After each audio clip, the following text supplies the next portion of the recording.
Hello, welcome to the channel, The Sons of the Weir. This challenge came about through anger, frustration, and I feel betrayal of the British people by this Tory government, and I want my voice to be heard. In 2016, we voted to leave the European Union. My home city of Sunderland was first across the line. Such was the impact we made. We made worldwide news. We even made the New York Times.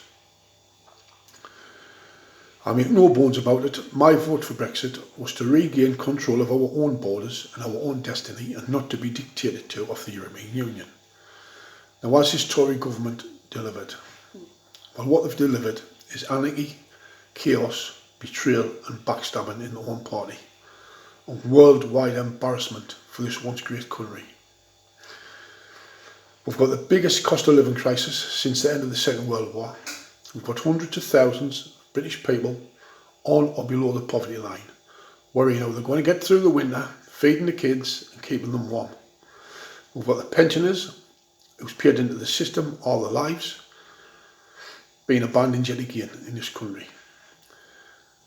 We've got a major crisis down at the Channel. Now, before I say anything about this, let's make this clear. We're not speaking about children here, for no child should be going hungry or in need of medication in this world today. We're speaking of up to 1,000 illegal young men of fighting age coming across, a lot of them belonging to criminal gangs, and a lot of them, in my belief, Islamic sleeper cells. They've got no ID, no passports, no nothing.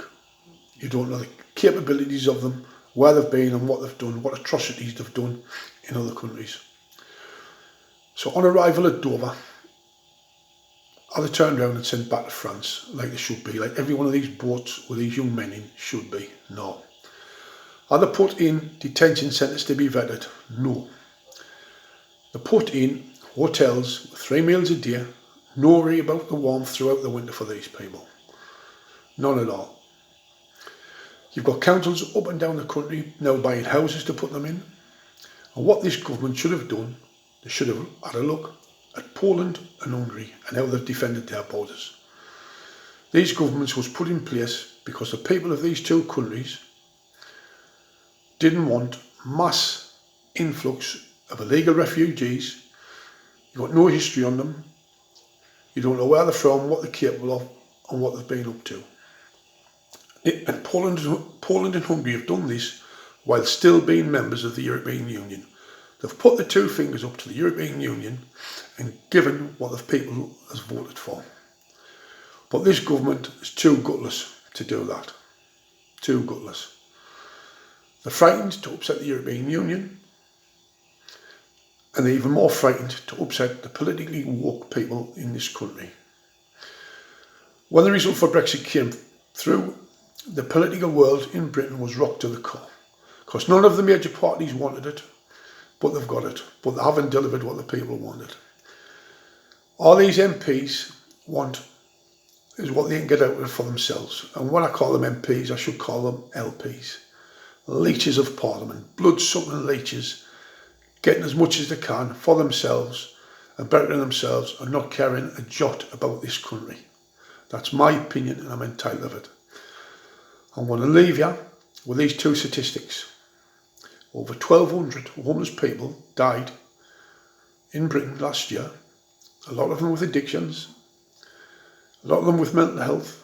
We even got veterans on the street, absolutely disgusting. We've got 274,000 people homeless in Britain, while this government spends £2 billion a year on illegal refugees who shouldn't be here in the first place. I'm going to leave you with that. We will be uploading more and we will be touching on subjects that don't want you to speak about, but we'll be having plenty to say about it. So thanks very much. If you've liked it, good on you. If you haven't, I'm not really bothered. Bye bye.